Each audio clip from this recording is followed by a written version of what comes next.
আসসালামু আলাইকুম, কেমন আছেন সবাই? আশা করি সবাই ভালো আছেন। আজকে নাজমিনদের ক্ষেতের মধ্যে নেমে গেছি। এই যে এটা নাজমিনদের ধান ক্ষেত। চলো তো দেখি কদ্দূর। আমি প্রায় 5 বছর পর এই ধান খেতের আল দিয়ে হাঁটতেছি। তাই আমাকে এই জমির আল দিয়ে যাক, সত্যি তোমার কথা। সব মনের আশা পূরণ হইতেছে। হ্যাঁ, সে বিয়ের আগে থেকে আমরা এই জায়গায় আমরা এগুলো নিজেরাই করতাম, শুধু ধান লাগাইতে হচ্ছে কামলা দিয়া, হুম। তাছাড়া ক্ষেত নিড়ানি কাটা পর্যন্ত সব আমরা মানে করতাম। নিড়ানি টিরানি সব করতো তুমি? হ্যাঁ মানে আমরা, তুমি বলতে তোমরা? হ্যাঁ আপুরা সহ মা ছিল তখন, তখন কেরে আমরাই উপর করছি। থেকে দেখা যায় মানে ক্ষেত কম কিন্তু বিশাল এরিয়া। এইখান থেকে ওই যে তামাক ক্ষেত দেখা যাইতেছে না, চলো তো যাই দেখি, সেই তামাক ক্ষেত পর্যন্ত। পর্যন্ত যাই দেখি। কত দূর ক্ষেত। আসলে এই সময়টা খুবই ভালো লাগে যে বাতাস থাকে আর এই আইল দিয়ে হচ্ছে ঘাস থাকে তো। হুম হুম হুম। তখন গরু ছাগল আসছিল, ঘাস কেটে কেটে নিয়ে গেছি, আর বিকেলবেলা হচ্ছে ছাগল নিয়ে এই যে আপুরা সহ আপনাদের মা সহ আমরা ওই দিক আপনাদের থাকছি। দেখাই একটু, এই যে নাজমিনদের গ্রাম। আর একটু ক্ষেতের মধ্যে নেমে গেছি আজকে। আর এদিকে কলমি শাক পাওয়া যায়, কি কলমি শাক প্রচুর পাওয়া কলমি যায়। শাক উঠে উঠে আমরা নিয়ে রেখেছি। এর আগে আসছিলাম, পানি ছিল বিদায় আমি নামতে পারি নাই, তাই না? একবার শুধু মানে ইয়ে ছিল না, প্রথম যেবার আসছিলাম। কলমি শাক উঠে নিয়ে গেছে কেরা জানি যে এই ও, যে এই যে কলমি শাক কলমি শাক গেলে এমনি হয় না, এমনি হয়, এগুলা কেউ আবাদ করে না। কেউ লাগায় না। না, এটা একটা বিলের মতো না? এই যে এখান থেকে এটা আলাদা করছে। হুম। এখান থেকে আরেকটা থেকে। এই ওই জায়গায় গেলে অনেক ইয়ে পাওয়া যাবে। কলমি শাক। হ্যাঁ, ওই যে এই পাশে আমার নানির বাড়ি ছিল, আহ, নানি ওগুলো বেঁচে থিয়ে বেটার কাছে চলে গেছে। কিছে? তুমি ওই দিক দিয়ে আইছো, আমি এদিক দিয়ে ঘুরে আসি, শাক উঠাইবো, কলমি শাক উঠাইবো। আর এদিকে প্রচুর পরিমাণে দেশি মাছ পাওয়া যায়। এদিক দেশি মাছ কিন্তু এখন খাইলে এখনো আছে, এই যে ডিগিত আছে। এই পুকুরে আছে, হ্যাঁ, পুকুরে ওই দেশি পাশে মাছ। দুইটা ডিগি আছে, ওই জায়গায় আছে। এদিক মাছ আছে তাহলে মোটামুটি। আমার গলাটা বসে গেছে, ওই যে আসার সময় ব্যানে আইছি তো, ঠান্ডা পানি। পার্বতীপুর থেকে সৈয়দপুর পর্যন্ত ব্যানে আইছি। ভ্যানে এসে গলা গলা বসে। বসে গেছে, ঠান্ডা লাগছে। চলো চলো চলো, তোমার কথা বলার দরকার নেই, আমি কথা বলি। এই দেখো ধান ফুলে গেছে, এই যে আগে যে মাঝখানে এটা বের করে উপর মুখ ইয়া দিতাম, এর মতো আসতো। হুম। এই যে ধান তো বের হইতেছে। ভালো লাগে। তো যাই হোক, গ্রামের গ্রামের প্রকৃতি, গ্রামের হচ্ছে ক্ষেত খামার সব মিলেই একটা অন্যরকম পরিবেশ। আর আমি যদি আপনাদের বলি, এই যে দেখেন কি সুন্দর সবুজ শ্যামল ক্ষেত খামার, এটা দেখে দেখে ভালো লাগে। ভালো লাগে অবশ্য আমার হ্যাঁ, কাছে, সত্যি কথা আমার কাছে দেখতে খুব ভালো লাগে। খুব ভালো লাগে না? হ্যাঁ, এই যে দেখেন কি অবস্থা। আর যে বাতাস এই জায়গায় এত ঠান্ডা, এত ঠান্ডা। খুব ঠান্ডা। হুম। যোগ টোক আছে নাকি এখন? নাই নাই, এখন নাই। এখন যোগ নাই না? না, আমাদের পাশে যোগ আলাদা, আর লালমনিরহাটের যোগ আলাদা।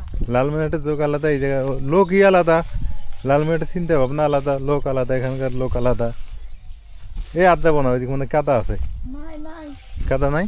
না আসো, এই অনেক দূরের ক্ষেত। এই তো না। হুম।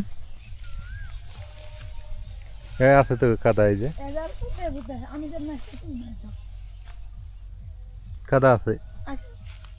দরকার নেই ওইদিকে বেশি কাদা, থাক, অনেক দূর আসছি। নাই, আর দরকার নেই তো। এই দেখো আমি আমি যাই তুমি লাফায় লাফায় গেছো, একবার কাদা বললে আর এক জ্বালা। এইদিকেও তামাক আছে রে। এই যে এই শাকটা খাওয়া যায় না, এই শাকটা কিন্তু লালমনিরহাটে সবাই খায়। এই যে ফুরিয়ে শাক। হ্যাঁ, এই যে তামাক খেতে পাওয়া যায় এটা বেশি। আর এই জায়গায় যে দাঁড়ায় আছি, এই যে এখান থেকেই আমাদের জমি ওই বাড়ি পর্যন্ত দেখা যাইতেছে। বিশাল এরিয়া। এখান পাতালে থেকে কতটুক? ওই যে ওই খুরি, যে খুঁটি দেখা যাইতেছে না, ওইটা। ওই পর্যন্ত। এরে আল্লাহ, বিশাল এরিয়া, বিশাল জমি তুমগো। হুম। আসো। প্রায় 4-5 বিঘা সম্পত্তি। হ্যাঁ, আরেকটা কথা জানা। কতগুলো হবে ওইরকম মনে হয়? 3 বিঘা?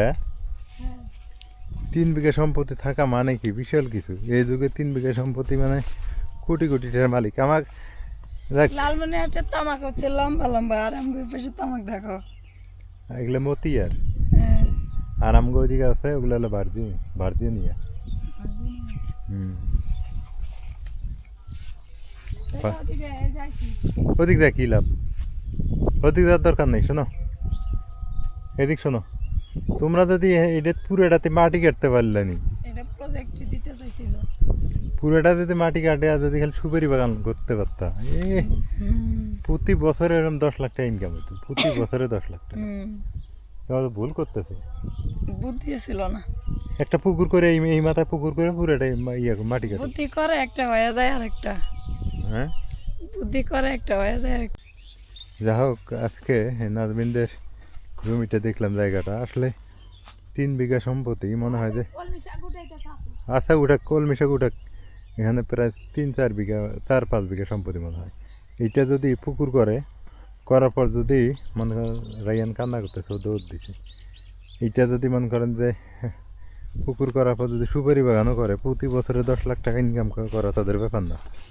আসলে বুদ্ধিরও অভাব আছে কিছু, হ্যাঁ সব, আর পুকুরে তো মাছ চাষ করা যাবে, এই ব্যাপারগুলো সবার মাথায় খাটে না। আসলেই জমি থাকলেই হবে না, আমি একটা কথাই তো বলি, আবার টাকা থাকলেও হবে না, আবার টাকা না থাকলেও হবে না। এদিক মনে হয় ভুট্টার আবারটা কম, এই তামাক আর ধানের আবারটাই বেশি।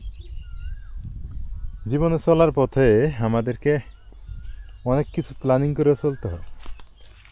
এখন আমি যে এখানে এসে করব, এটা সত্যিকার কথা, আমার মনের কথা আমি বলি, যেখানে আমি যে এসে করব, এটা আমার মন সায় দেয় না। কেন সায় দেয় না?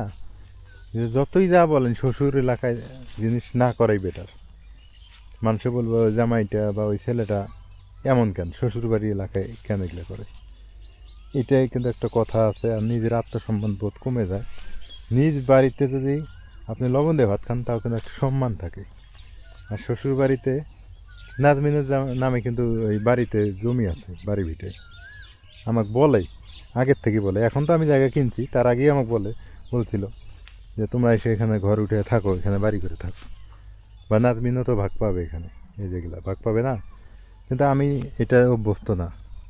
পরাধীন আর স্বাধীন অনেক পার্থক্য। তো যা হোক, কেউ কিছু মনে করবেন না। আসলে আমি ছোটোবেলার থেকেই এরকম, আমি চেষ্টা করছি নিজে কিছু করার, নিজে কিছু স্বাবলম্বী হওয়ার। আমার বাবা আমাকে বলছিল একটা সময়, লুৎফর তুমি আমার কাছে আসো খাগড়াছড়িতে, আমি তোমাকে পড়ালেখা খরচ কিছুটা হলেও দিব। তখন আমি চিন্তা করে দেখছি যে না, আমি পরাধীন থাকবো না। যতই বাবা হোক, 1 দিন দিবে, 10 দিন দিবে না, তখন আমি চলবো কীভাবে? তখন আমি টিউশনি করে নিজেই পড়াশোনা করছি, এই হলো অবস্থা। তো শ্বশুরবাড়ি আসবো বছর 1 দিন, এটা আলাদা সম্মান। আর প্রতিদিন আসলে বা প্রতিদিন যদি এগুলা করি, তাহলে তো সম্মান থাকবে না। মানুষের আত্মসম্মান বোধ একটা ব্যাপার আছে। আর পরামর্শও দেই না, কারণ পরামর্শ দিলে যদি পরামর্শ না ধরে, কথা না শোনে, তাহলে নিজের একটা সম্মানে আঘাত হানবে। এই জন্য পরামর্শ দেওয়ারও চেষ্টা করি না। কিছু কিছু দেই, কিছু কিছু দেই না। তবে আমার মনে হলো যে ওনারা যদি এটা অর্ধেকটা, মানে অল্প একটু জায়গা পুকুর করে মাটি ভরাট করে যদি সুপারি বাগান করে, হিউজ ইনকাম করতে পারবে, হিউজ পরিমাণে। নাজমিন মনে হয় শাক কুড়াইতেছে, একটু আপনাদের সাথে শেয়ার করি। নাজমিনের বোন।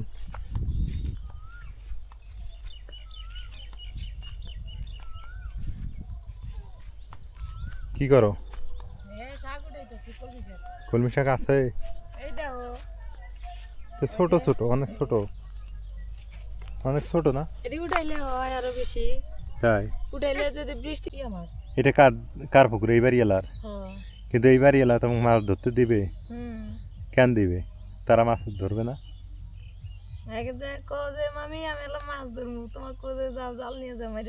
তাই? তাহলে তো সুবিধা আছে। কি কচু হয়েছে রে এই জায়গাটা। কলমি শাক উঠাতে পারলে তো ভালোই। উঠাও, এই এক কাজ করো, তোমার বাপে বুদ্ধি দিও, পূর্ব পাশে পুকুর করে, হ্যাঁ এই যে এরকম পুকুর করে মাটি তুলে, হ্যাঁ ওটা সুপারি বাগান লাগাই দিই। 1-1.5 হাজার সুপারি, মনে করো যে 200-500 যদি সুপারি গাছ থাকে, তাও তো মাসে ওই রকম মেলা টাকা ইনকাম বছরে। আর ধান দিয়ে কি, ধানে কয় টাকা ইনকাম করবো? দিতে চাই, সাহস পায় না আবার। কেন সাহস? একলা তো। কেন একলা? জামাই আছে 7টা জামাই, বুঝেছে? 7টা জামাই আছে, 7টা জামাই থাকতে কিসের আবার ভয়? করতে গইও ওই 7 ভাগের জমি, হ্যাঁ এটাই একটা সমস্যা না? মানে সব আপনাদের বনে বনে নামে দিয়ে দিছে? না, তাহলে ভাইয়ের নামে আছে 25 শতক, মার নামে আছে 25 শতক। ভাইয়ের নামে 25, মায়ের নামে 25। ও আর আর 25 শতক মধ্যে বেলবি হোসেনের মার নামে আছে 10 শতক। 10 শতক, আব্বার নামে আছে 15 শতক। ও মোট কয় শতক? দোলা আছে 75 শতক মোট। দোলা আছে 75 শতক। হ্যাঁ। ও আচ্ছা আচ্ছা, তা এক কাজ করেন, সব জমিগুলো কিনে নেন, নিয়ে আপনি করে হলাম আপনার নামে। আমি এত টাকা পাবো নে, কয় হাজার টাকা শতক আমি নেব কোন? আমার কাছে বিক্রি হইব। 75 শতক জমি কয় টাকা দাম কোন? আমি কয় লাখ টাকা নেব কোন? আমি হইলে কেমনে কমু? হইলে হইলে আমার এলাকার জমিটা আমি বেচে দিয়ে পুরোটাই 75 শতক আমি নিয়ে নিই। তুমি গায়ে কাম না খালি আদারে কথা। নাজমিন চেয়ে গেছে। না, রাহের দেখে না কইছে।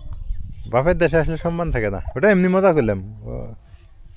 আল্লাহর রহমতে আমি যে এলাকায় আছি ভালো আছি, অনেক আত্মসম্মানী আছে। আত্মসম্মান। একটু আগে ওই কথাগুলো কইছি, এমনি এখন মজা করলাম। তবে আমি কিনতে পারলে এটা একটা কাজ আমি যে করতাম এটা শিওর, প্ল্যানিং করে কাজ করা যায়। আমরা করলে করতে পারি না। যাই হোক, অনেক কথা হইলো, কেউ কিছু মনে করেন না, কথায় কথা বাড়ে। এই হলো অবস্থা, আজকে এ পর্যন্তই। সবাই ভালো থাকেন, সুস্থ থাকেন, আবার দেখা হবে। নাজবিন দ্বিতীয় দিন কি করলো সেটা আপনাদের একটু দেখাইলাম, ও শাক কুড়াইতেছে। আল্লাহ হাফেজ।